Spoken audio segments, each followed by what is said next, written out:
손이 떨린다. 업데이트 때문에 글을 못 쓰고 있어. 글을. 안녕하십니까. 그냥 직장 다니면서 주말에는 여행 다니면서 블로그 글 쓰고 있는 직장인 아재고요. 오늘은 20대가 네이버 블로그를 해야 되는 이유에 대해서 먼저 이야기를 좀 해볼까 합니다. 제가 30대, 40대 시리즈 한 번씩 해볼게요. 20대 시리즈 반응이 좋으면은. 제가 한 번씩 그런 생각을 많이 했어요. 정말 블로그를 내가 20대 때 좀 많이 썼으면은 그동안 내가 글이 많이 쌓였지 않겠느냐라는 생각을 했는데, 최근에 영상 알고리즘, 저도 블로그 관련된 걸 하다 보니까 네이버 블로그를 20대들이 많이 한다, A세대들이라고 하죠. 그래서 어떤 식으로 블로그 활용을 하냐, 막 저처럼 뭐 맨날 장문의 글로, 정보성 글로 그렇게 쓰는 게 아니라 정말 부담 없이 그냥 일기용으로 그렇게 많이 남기고 있고, 다른 사람들한테, 남한테 보여주기보다는 그냥 정말 자신을 위해서, 본인을 위해서 부담 없이 글을 쓴다, 그런 얘기를 많이 들었습니다. 근데 그 시초가 어떻게 됐냐면, 이 네이버 블로그가 정말 오래된 플랫폼이잖아요. 그러다 보니까 네이버에서도 20대들, MZ들을 다시 유입시킬 수 있는 방안이 없을까 고민을 하다가 작년에 주간일기 챌린지라는 걸 했었죠. 그 주간일기 챌린지로 매주 글을 조금이라도 발행을 하면 선물을 주죠. 뭐 네이버 포인트를 준던지 뭐 다른 선물들도 추첨을 해서 줬는데, 그것들이 상당히 효과가 많았다. 그렇게 해서 다시 블로그를 안 하시는 분들도 복귀를 하시는 분들이 많았고, 그 습관이 꾸준하게 이어져서 지금까지도 글을 쓰시는 분이 있습니다.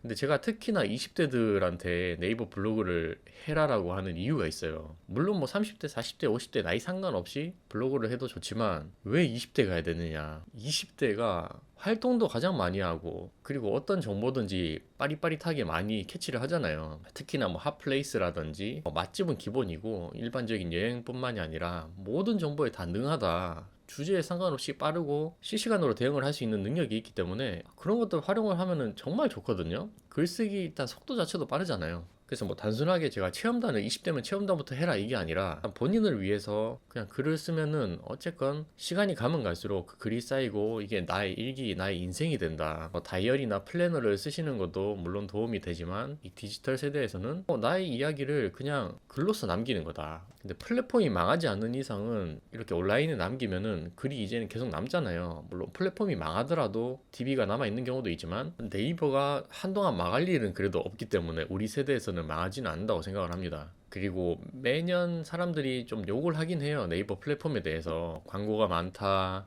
너무 허위 정보 사실이 많고 과장되는 그런 마케팅들이 많기 때문에 요즘에 누가 네이버 블로그 하냐, 대부분 다 검색을 유튜브나 다른 걸로 하지, 네이버 블로그는 진짜 뭐 별로 검색 안 한다라고 하지만, 그래도 국내에서는 점유율이 아직까지는 1등이고 사람들이 많이 이용을 합니다. 그리고 블로그 발행 개수도 지금 뭐 몇억 개가 될 정도로 글이 많이 쌓였어요. 어느 정도 정보 기반이 있고 AI를 활용을 해서 또 여러 가지 검색에 대한 기능들도 조금씩 추가를 하고 있기 때문에, 한동안 망할 일이 없는 한 우리 세대에서는 네이버 블로그를 해도 충분하다. 그렇게 망할 걱정은 하지 않아도 될 것 같고, 그리고 그런 블로그를 하다 보면 어느 정도 기술도 생기고 좀 조회수에 대한 욕심도 생기거나, 또는 인플루언서를 노린다거나 아니면은 체험단을 할 수가 있습니다. 그때부터는 수익이 돼요. 이 수익화를 한다는 게, 블로그를 안 하시는 분들은 전혀 감이 안 오잖아요. 아니 어떻게 블로그로 돈을 벌 수 있다 생각을 하지? 실제로 돈을 버는 사람이 있을까라고 하는데, 벌 수 있는 경로가 정말 많습니다. 저 같은 경우도 뭐 일단 네이버 애드포스트가 있죠. 물론 애드포스트가 그렇게 많은 금액이 들어온 건 아니에요. 저도 뭐 한 3,000원? 많으면 5,000원 정도 들어옵니다. 하루에. 근데 그 하루에 몇천 원씩 들어온다는 것 자체가 이게 엄청 큰 거 아니에요? 매일매일 돈이 들어오는 거, 만약에 뭐 매일매일 계좌라고 쳤을 때 하루에 뭐 5천 원이 계속 들어오게 하려면은 돈을 얼마나 넣어야 될까요? 정말 돈 엄청 많이 넣어야 되잖아요. 근데 그런 것들이, 내가 블로그를 지금 한 1년에서 2년 조금 꾸준하게 하고 있는데 이 정도 나온다 계속. 그러면 하루에 5천 원이라고 치면은 한 달에 15만 원 정도 되잖아요. 15만 원 계속 들어오는 거예요. 그리고 애드포스트 뿐만이 아니라, 저는 이제 제일 무난하게 접근할 수 있는 거, 맛집을 자주 가요. 친구 있으면은 진짜 한 일주일에 5번 정도 갈 건데, 대부분 다 2인이라서 아쉽게도 일주일에 한 번만 친구랑 가고 있습니다. 근데 그런 맛집으로 가서 먹는 것만 해도 엄청나게 많이 먹는다. 기본 5만 원어치 먹는 게 제일 무난한 것 같고, 비쌀 때는 10만 원 정도 아니면 20만 원까지. 저 혼자 제일 비싼 거 먹은 게 25만 원, 한 30만 원 정도 되는 것도 오마카세 먹은 적이 몇 번 있습니다. 그런 것들, 우리가 내 돈 내고 먹기 아까운 것들 있죠. 그런 맛집들을 가서 먹을 수 있는 것들, 내가 원하는 체험단 신청을 해서 음식들 골라 먹을 수 있다. 그리고 인플루언서가 되면은 음식을 그냥 먹는 것뿐만이 아니라 원고료까지 들어옵니다. 많게는 3만 원, 적으면은 거꾸로 말했네. 적게는 3만 원부터 많이는 10만 원, 뭐 15만 원, 20만 원까지도 받는다. 그러면 돈도 벌고 내가 맛있는 것도 먹고 이게 얼마나 좋습니까? 그런 식으로 맛집이랑 원고료 받는 것들도 있고, 그 다음에 한 번씩 네이버 블로그 강의를 하죠. 뭐 강의라고 하기에는 좀 민망하지만 초보자분들을 위해서 제가 알고 있는 지식을 그래도 다 전달을 해드리면서 여러분도 할 수 있으니까 이렇게 꾸준하게 계속 저랑 같이 해봅시다 라고도 한 두세 달에 한 번씩 하고 있습니다. 지금 강의 2번 정도 했고요. 많죠. 또 온라인으로 확장을 시켜서 정말 내가 블로그에 대해서 많이 공부를 했다라고 했을 때는 뭐 전자책을 낼 수도 있는 거고, 뭐 온라인 강의도 할 수 있는 거고, 그렇죠. 그리고 협찬 같은 것도 나중에 받을 수 있습니다. 무조건 인플루언서가 아니더라도 조회수가 한 8천 만 정도 나온다. 협찬 메일이 많이 와요. 그리고 어떤 주제의 글을 쓰느냐에 따라서 그런 수익의 높고 낮음의 차이가 크기는 하지만, 그냥 우리가 제일 평범하게 생각하는 것들 있잖아요. 뭐 IT나 경제, 맛집, 여행, 육아, 생활, 건강 엄청 많잖아요. 좀 비주류인 것들, 뭐 공연, 전시, 음악, 예술, 뭐 이런 거, 예체능 이런 거 아닌 이상은 무난하게 조회수 높이면은 어느 정도의 그 주제에 맞는 협찬들이 많이 들어옵니다. 그리고 만약에 물건을 받았으면은 그 물건을 사용을 해도 되죠. 나중에 어느 정도 쓰다가 또 뭐 중고로 팔아도 되는 거고. 근데 신품을 받아서 뭐 파는 거는 좀 약간 문제가 있을 수도 있지만, 충분히 자기가 없는 생활용품이나 이런 것들은 받아서 이용을 할 수 있다. 그런 것들도 금액이 엄청나게 많이 됩니다. 그래서 대학교 때는 돈이 없잖아요. 저만 돈이 없었나? 전 진짜 대학교 때 가난했거든요. 용돈도 뭐 한 달에 몇만 원 안 받았는데 그걸로 맨날 PC방 가서 친구랑 그냥 게임이나 하고 맨날 학생식당 가고, 돈에 대해서 좀 많이 쪼들렸는데, 그때만 해도 뭐 블로그에 대한 개념 당연히 없었고, 뭐 유튜브라든지 이런 것들도 활성화가 안 되어 있었기 때문에 전혀 몰랐죠. 근데 지금은 정보의 홍수 시대 아닙니까? 유튜브에서 블로그 하는 법, 뭐 블로그 조회수 올리는 법, 이런 것들만 검색을 해도 자료가 엄청나게 많기 때문에 본인이 조금만 관심을 가지고 글을 쓰다 보면은 이게 성장을 할 수 있습니다. 진짜 누구나 할 수 있어요. 그렇기 때문에 20대가 블로그를 하는 게 정말 좋다. 학생 때 물론 바쁘죠. 공부도 해야 되는 시기이고 활동도 많이 하고 그러다 보니까 바쁘지만, 본인이 술 먹는 시간, 게임하는 시간, 뭐 친구들 만나서 그냥 노는 시간 조금만 줄여서 글을 쓰면 그게 쌓이면서 나의 인생이 되고 일기가 되고 조회수가 높아지면서 다른 좋은 일들이 많이 생긴다. 나름대로 네이버에서도 지금 쇼폼이라든지 클립이죠. 클립 이런 것들, 영상에 대해서도 좀 후발주자로 나오고 있긴 하지만 노력을 하고 있고,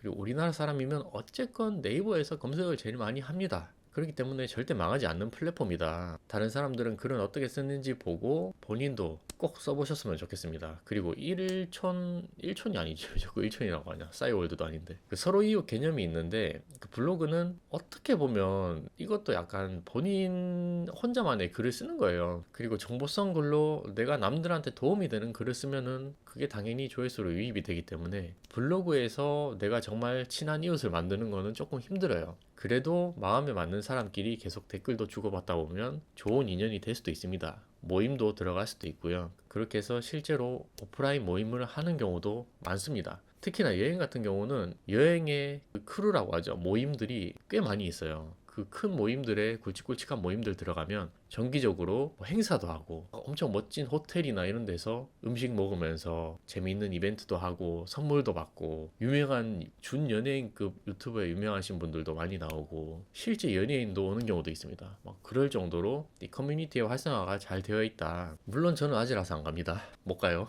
그런 것들 20대 분들이 활동을 많이 하면 너무 좋지 않습니까? 지금 저는 이제 40대가 다 되어가는 마당에 여행 인플루언서라고 하기에는 뭐 남들이랑 같이 활동하거나 이런 게 약간 어색해요. 나이 차이도 좀 많이 나다 보니까 그런 오프라인 활동이나 이런 걸 잘 못 가고 있는 게 사실입니다. 근데 20대면 그런 거 없잖아요. 한창 놀 때고 누구를 만나도 재밌잖아요. 그리고 경험도 많이 쌓을 때이기 때문에 참 부럽습니다. 그때의 나이가 저도 그립고, 지금 회사에서도 제가 20대 후배들한테 맨날 그런 말 해요. 30대 후배들도 마찬가지고, 블로그 좀 해라. 뭐 잔소리 같지만 그렇게 뭐 맨날 나처럼 하는 게 아니라 일주일에 한 번, 한 달에 글에 한두 번이라도 그냥 글을 써라. 일기식으로 남기고 체험단도 그냥 신청해보고 해봐라. 계속 말을 하고 있습니다. 진짜 입에 닳도록. 퇴사한 직원한테도 제가 전화해가지고 왜 요즘 블로그 글 안 올리냐 얘기를 하고 있는데 그 정도로 재밌어요. 하다 보면 저만 재밌는지 모르겠지만 하다 보면 좀 빠져드는 게 있거든요. 그래서 이 매력 때문에 아직까지 놓고 있지를 못하고 저는 아마 네이버 플랫폼이 망할 때까지는 계속 할 것 같습니다. 아니면은 제가 죽기 전까지 진짜 손이 키보드에 올라갈 때까지는 아마 계속 할 것 같고 글 쓰는 플랫폼들이 정말 많지만 접근하기 쉽고 그리고 비용도 따로 들지 않고 부담 없이 쓸 수 있는 것들 가벼운 플랫폼이 네이버 블로그이기 때문에 제가 항상 요즘에도 이걸 얘기를 하는 이유가 그것 때문입니다. 누구든지 할 수 있다 쉽게. 그리고 정보도 찾아보면 정말 웬만한 정보들 다 나와 있기 때문에 굳이 유료 강의 안 들어도 되고, 유료 강의를 듣고 싶은 케이스는 이제 그런 거죠. 조금 내가 더 단기간에 효율적으로 배우고 싶다 뭐 이런 사람들은 뭐 배워도 상관없지만 충분히 무료로도 본인이 공부를 하면은 찾을 수 있고 누구든지 할 수 있다. 10대들도 하고 저 초등학생이랑도 실제로 계속 댓글 주고 받았습니다. 한 6개월 정도 주고 받았고 그 정도로 나이 제한도 없다. 나이 드신 분들도 많고 물론 30, 40대가 가장 많기는 해요. 그래도 20대 때 시작하는 게 정말 좋다 이 말씀을 드리고 싶습니다. 자, 영상에서는 제가 블로그 영상을 많이 찍었는데 기술적인 거나 이런 거를 알려드리진 않아요. 왜냐하면 그런 거는 너무 찾아보면 다 나와 있어요 어차피. 그리고 저보다 훨씬 구독자 많으신 분들, 랭킹 높으신 분들, 유명한 인플루언서 분들이 많기 때문에 제가 굳이 설명을 드리지 않는 이유가 그런 것들 때문이에요. 그래서 저는 약간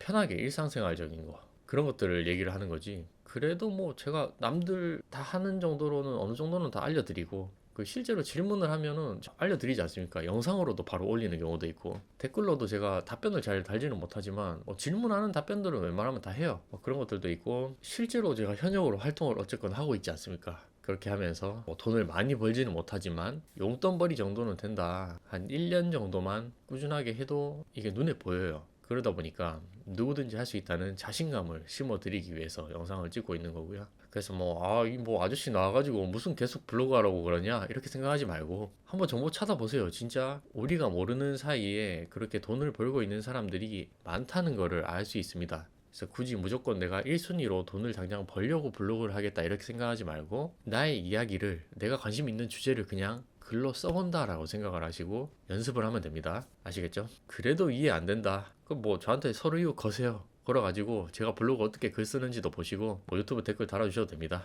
그리고 한 5월이나 6월 정도에는 제가 어차피 홍대 근처에 사니까 홍대 근처로 올 수 있는 학생들 20대, 한 30대도 상관없고 거의 그냥 공짜 수준으로 잠깐 모여서 한번 블로그에 대한 얘기를 해보고 싶기도 합니다. 이번에는 강의가 아니라 진짜 물론 제가 알고 있는 건 알려드리지만 그런 이야기를 한번 해보고 싶어요. 이게 어떤 생각을 가지고 있는지, 그리고 고민을 분명히 많이 하실 거예요. 아, 이거 진짜 시작하려면 어떻게 해야 되냐부터 해서 그 나중에 방향성을 어떻게 잡아야 되는지 이런 것들 고민을 대부분 많이 하실 건데 그런 것들을 저는 먼저 조금 겪어봤잖아요. 그래서 그런 얘기들도 한번 해보는 시간을 가졌으면 좋겠습니다. 감사합니다.